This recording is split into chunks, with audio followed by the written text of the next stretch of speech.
There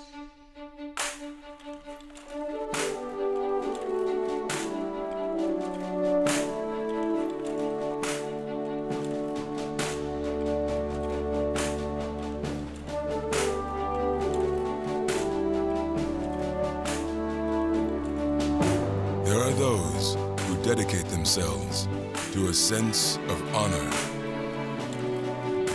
to a life of courage, and a commitment to something greater than themselves.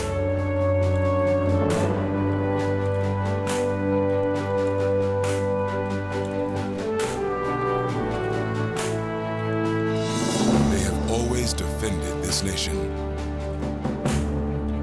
and each other.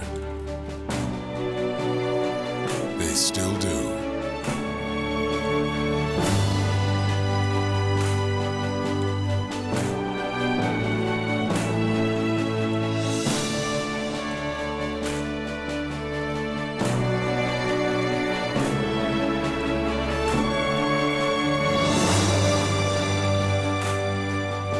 The few, the proud, the Marines.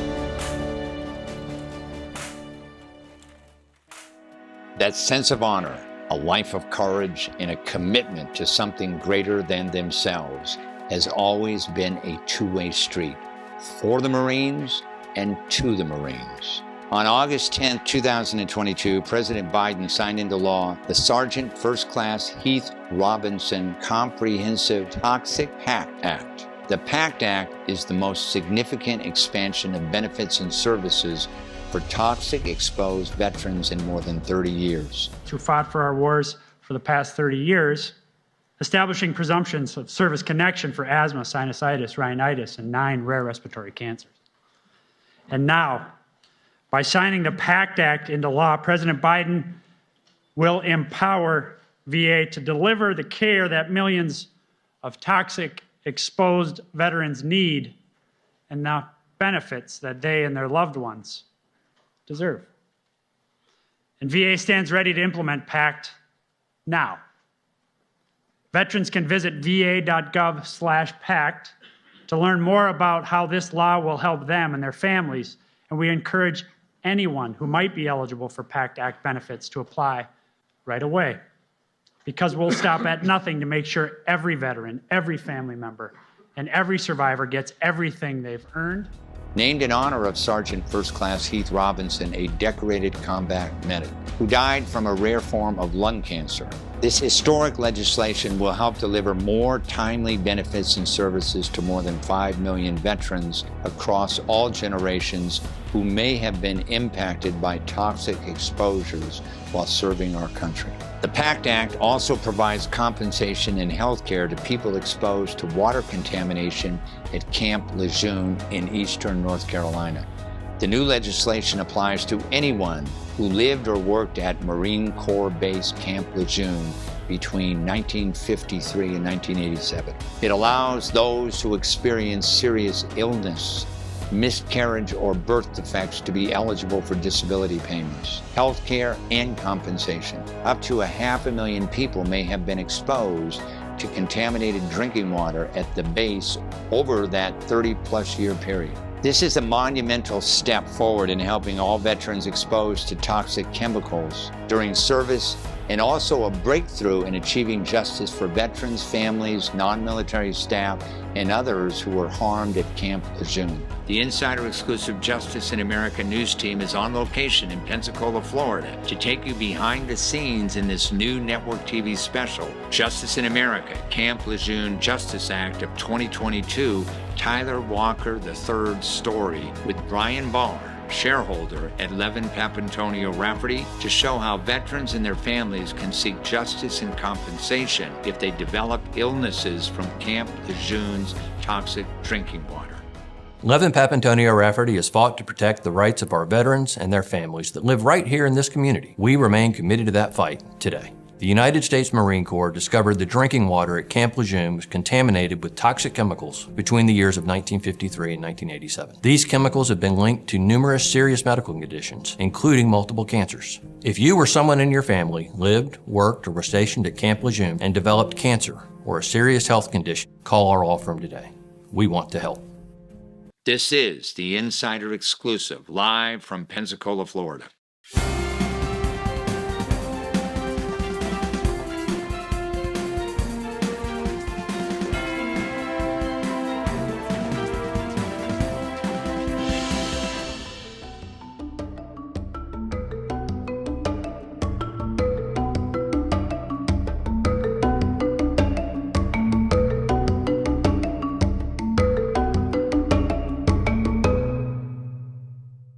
It is my great pleasure to introduce Brian Barr to the show. Welcome to the show, Brian. Thanks for having me. Tell our audience a little bit about your firm. What does your firm specialize in? With my firm, we've been in business since 1955 is when we opened, and for probably the last 30, 40 years, we have really focused and specialized in what we call mass torts. Cases where one defendant's conduct injures thousands of people, and the cases are kind of combined together. And we've been doing that for 30, 40 years. I think most people consider us one of the preeminent firms in the country that do that. We actually run a seminar. I don't know if you know this, but we run a seminar in Las Vegas. I spoke at the last one. And we have lawyers from all over the country, 2,500 at our last one, come and learn how to do mass torts from this firm. We're here today talking about what everybody has seen ads on TV, left and right, every other ad, Camp Lejeune. It's one of the more tragic cases I've ever seen.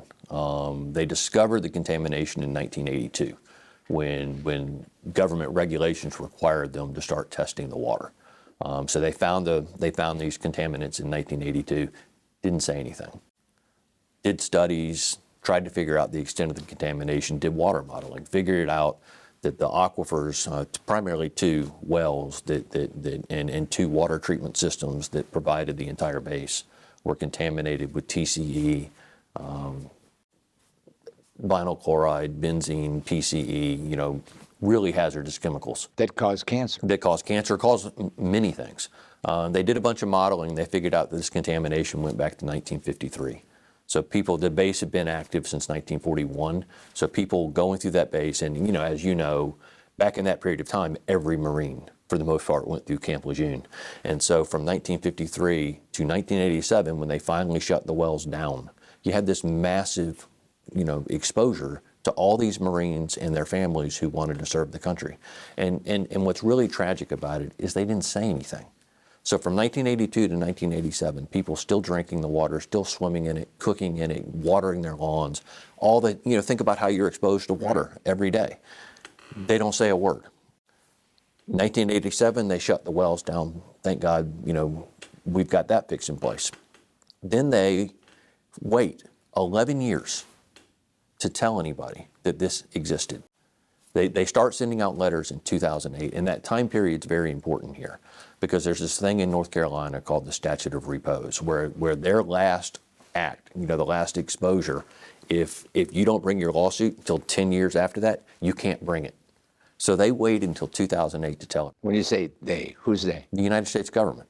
Our government. Our government that was training these Marines took those actions and then covered it up. And then once they finally came clean and said, we have these contaminants, they didn't take responsibility for it. In all these cases, when you use the pronoun they, right?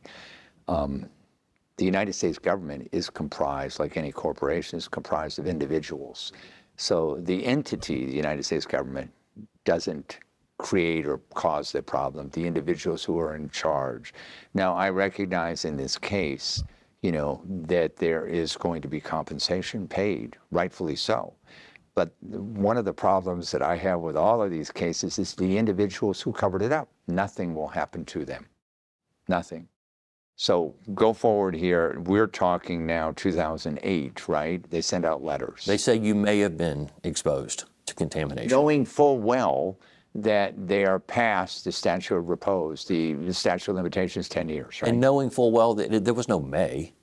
These people were exposed in high levels of contamination. We're talking chemicals that are so deadly that the safe limits are like 5 parts per billion. So think of what that means. 5 parts per billion is the equivalent of 5 drops in an Olympic-sized swimming pool. That's the safe level. They found results of 1,400 parts per billion. That's the type of exposure they put these people. Now, what has happened to this exposure of these, affected individuals? Well, the first people they found out in 2008, guess what they did? They filed lawsuits against the United States government. They filed those under the Federal Tort Claims Act. And guess what happened? They all got thrown out. Every single one of them got thrown out under the statute of repose, primarily. But then to file a claim under the Federal Tort Claims Act, there's this thing most people aren't aware of. It's called the Ferris Doctrine. And under the Ferris Doctrine, if you are a United States military member, you can't sue the United States government for the harms they caused you during your military service. And by the way, I think that was enacted during the Civil War, right? And in some respects, because I'm well aware of this doctrine, you can't really hold someone responsible who's trying to save your life in the field that makes a mistake, right? I mean, that was the purpose of it, but it has never been changed since that time, which I think is wrong. Right, it's absolutely wrong. And so they were trying to get away with it, and they had gotten away with it. 4,000 people back in that time period filed lawsuits, and all 4,000 got thrown out. So now we jump to recent times here, 2022, and Joseph Biden, and what happens? Well, for a 10-year period, there was a group of lawyers, primarily a man by the name of Ed Bell, that went on a campaign to lobby Congress and make this right. And after 10, 12 years of lobbying Congress, finally got the United States government to say, you know what, we owe these people. And we're going to do the right thing because these people signed up to serve our country and we failed them. We failed them. And we owe them more than just the ability to go get VA disability. We've got to quit denying that this happened. And so now you have this law that's been put into effect that's going to allow all these people to bring lawsuits against the United States government and then recover what's been owed to them. But, they always say, justice delayed is justice denied. And I'm thrilled that there's a group of people that are going to be able to bring these cases now. But think about the people that won't. People that died in the 50s, 60s. Are you handling cases for those families? To the extent those families know. But the point I'm making is this. Who knows? Think about, how you live. Do you know what your grandfather died from? What your great-grandfather died from? You don't know. Most people don't know. So they have no idea that these people that died from cancer, at that base, they don't know that these people have claims. And so because they've waited so long, they're able to, not have the exposure they should have. So tell us about the PACT Act and tell us about the Justice Act here. Well, the Camp Lejeune Justice Act is part of the Honoring Our PACT Act, which, the Honoring Our PACT Act has been something that's been in works for a long time. It does a lot to, help people with burn pits, Agent Orange, but Camp Lejeune is what we're here about. And under the Camp Lejeune Justice Act, these people now have the ability to bring these claims. And, the government made sure that they can't get punitive damages, so they won't have that. But they can at least now sue the government for compensatory damages. Yeah, so you see these ads on TV everywhere, Camp Lejeune, call this lawyer, call that lawyer. How are these claims being filed and what is happening with the claims? You've already filed some claims, right? Have you filed claims or is this a lawsuit? Well, there's two things going on. The first thing you have to do is you have to file a claim with the Department of the Navy. And you have to give the Navy 6 months to either say, I'm going to pay you or deny your claim. After 6 months, if they haven't done anything, you can take that as a denial and go ahead and file your lawsuit. So that's most people are in that bucket proceeding forward. That 6 month period, they're filing their claims with the Navy. There is a smaller group of people. Are they represented by lawyers? Some are, some aren't. We represent, a large number of people. But, I can't say that everybody's represented. It would be wise to have a lawyer because your law firm represents people on contingency, correct? In other words, no money up front, you don't have to pay any money, it doesn't matter anything, you're still going to go ahead and do it. And yes, it would be wise to have a lawyer because there are little traps in the forms that you have to fill out, and you could be severely limiting what you can recover. Traps. Talk about those traps. Well, the first thing you have to do, one of the primary things is you have to list a specific dollar amount that you want from the government when you file your claim. And do they have boxes in different amounts? No, it's just to fill out a total number, and you have to put that in the box. And here's the trap.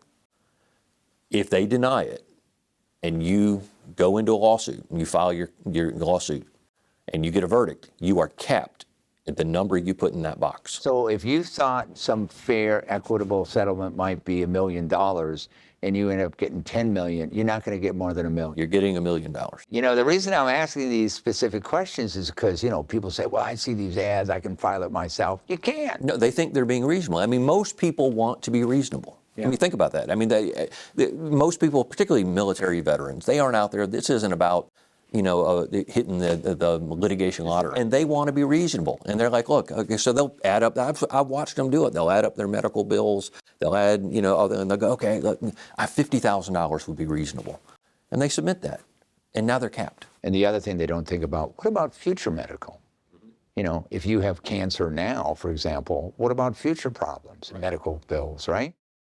So what any other traps that people should be aware of? You have to describe your claims. So if you've got, and I've seen these types of cases, kidney cancer, liver cancer, neurobehavioral effects, if you don't put them all in there, you probably haven't presented all of those claims. And so when you get to the jury, you won't be able to present all of your injuries if you haven't described them all. Because you didn't list them.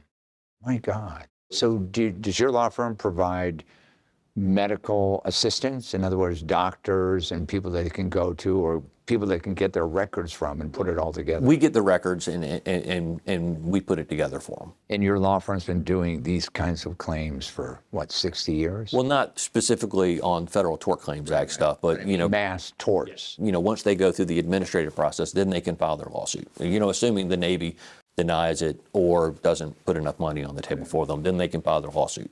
Right now, that lawsuit has to be filed in the Eastern District of North Carolina. It's one court in the country is going to try and handle all of these cases, which is stunning to me. Right. It's hundreds of thousands of cases are going to be in one court. Right now, there's 4 judges in the Eastern District of North Carolina, and right now, all 4 judges have cases assigned to them. So we'll see how they handle it. It's very early in that part. But what I was going to say is there are some cases right now that are on file. There are people, part of that group of 4,000 that originally did the administrative process and got denied, have gone ahead and filed their lawsuit because they fulfilled their remedy. They gave the Navy a chance to pay their claim, and they said no. So as soon as President Biden signed the bill, they filed their lawsuit. And those cases are proceeding forward. I mean, Mr. Walker, who you're going to talk to later, he filed a claim in 2017 for kidney cancer. One of the cancers that the VA presumes was caused by their exposure to the water at Camp Lejeune. He filed that claim in 2017. Guess what they did? No, we're not going to pay you. Are those people that were denied, are they still capped if they didn't put complete information in this new lawsuit? Yes. You'd have to go back and look at their claim form, see what they asked for. You could file it again, but the ones that have been filed, the numbers were large enough. It kind of seems to me that when President Biden signed this PACT Act, he was saying to everyone, we're here to help you. But what I hear you saying is, we're here to help you, but if you screwed up in the beginning, you're going to be held to that. That's just the law. I mean, and that's the way this thing was written. Tell us about your client, Tyler Walker. He's a remarkable human, married for 46 years. Entered the Marines in 1971. If I remember what he told me, he knew he wanted to join the services, and he saw that Marine uniform and was like, that's what I want to wear.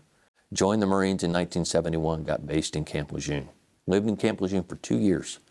2 years exposed to the water at Camp Lejeune, training, living in the barracks, drinking it, cooking with it, showering with it, had all these issues. Served the Marines for 2 years, decided he wanted to be a drill sergeant.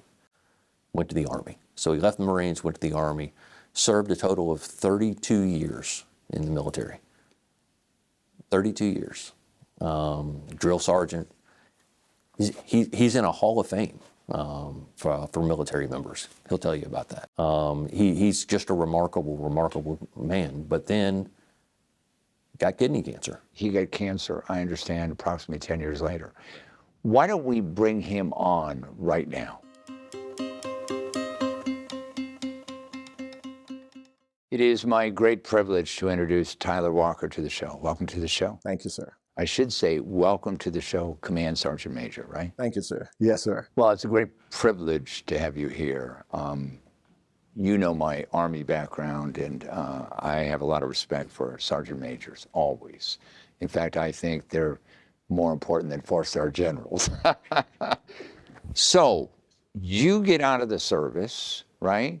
And you were actually in the Marine Corps, a total of 34 years, Army and Marine Corps combined, right? And you now discover in 2016 you have kidney cancer, is that right? 2006. 6. And were you one of those people that initially filed a claim with the Department of Navy? Did you do that in the beginning? Yes, sir. I did it in 2017. Yes, his old claim is denied. We're filing a new claim. We've actually already filed it. So what do you think about the United States government covering this up? I think, sir, it's not good. Justice needs to be served. It needs to be served for those Marines, those veterans, as well as family members that served in Camp Lejeune during that era. During that era, we need to make it right. The government need to make it right for those people. Right, because when you mention families, there's families that lived on the base. You know, women and children and that sort of thing, right? Wives, right? And they're affected by this too, aren't they? Yes. How is your current state of health? Current state of health is still have to monitor. Quality of life, change it. It changed once I had the kidney cancer diagnosed. Definitely had to, do my monitoring of my kidney because, I want to stay for my grandson to see him grow up and my family members and all. You have a 30% disability rating right now. For kidney cancer. That's all they give you, 30%. My God. And you take 2 types of blood medicine right now? Once I had diagnosed of the kidney cancer, it gave me 2 types of blood pressure medicine a day. And also they give me blood medicine for my bladder. Okay. Now after the service, you went to work for the Department of Juvenile Justice. What did you do there? Watchman. We watch the juveniles, make sure that they was fed and health and welfare of those people. I couldn't do it no more. Yeah, you had to leave that job. I had to leave the job. Now, Brian, is in any claim, there's economic damages too, right? You can't do this job anymore, therefore you could have done it. How long ago did you leave? It's over 10 years ago. I left after the surgery, so it has to be about 10 years ago. While both of you are on camera, okay, tell us a little bit about why you like this law firm, Levin, Papantonio, Rafferty, and your lawyer, Brian. One, I like this law firm because you want someone to represent you that is straight up, honest, no sugarcoating, straight to the point, and get the job done. And highly respected throughout the state of Florida and the United States of America. Brian, when I first met him, I knew by me sitting in the chair, I say, that's the person that I need. That's the person that I need to support me. That's the person that I want to walk to make sure justice is done. Okay, Brian, I got to tell you this. When you get that coming from a command sergeant major, he means it. He is not screwing around. Just to kind of sum up things, and we're talking to a nationwide audience here, anybody that was at Camp Lejeune for that roughly 30-year period of time, 1953? August of 53 through December of 87. Okay. It's best to have the claim handled by a law firm, your law firm, okay? And the potential compensation, can you give us any idea how that is going to be working? You don't know? We don't know. It's so early. right now. I mean, the claims process has only been going for about a month. I know the Navy hasn't offered anything to anybody at this point in time. Let's say, Brian, the Navy offers a settlement to somebody who filed a claim, okay? You know darn well they're probably going to lowball it, probably. And if they do that, they probably give up the right to file a lawsuit at a later date. If they accept the settlement, yes. Your recommendation is go to a lawyer. Yes. Look at all the opportunities you have, because let's face it, you know, the fact that your cancer is in remission right now doesn't mean that a year from now, 5 years from now, you're going to have problems, right? Right? Right. So, I mean, it's highly recommended that you go to a lawyer who can look at all of these opportunities to get the most that they can for what you deserve. That's right, because, you know, when you're filing that administrative claim, you know, it looks like a one-page form to fill out, but the lawyer is thinking about, okay, this claim, I'm ultimately setting it up for the lawsuit, because I'm hopeful that the Navy takes these claims seriously and pays them, but I have to assume that they're not going to. And we have to set up the lawsuit. And so that's what a lawyer can look down the road and understands future damages and all that kind of stuff to figure that out. And by the way, would you hand out your website so people can get more information online so they can look it up now? What is it? It's www.levinlaw.com. Levinlaw, LEVINLAW.com. Well, we wish you the best of luck and in these cases, and I want to thank you very much for being on the show. Oh, thank you for having us. Thank you. Thanks for joining us. You can get more information about our guest and the issues at insiderexclusive.com.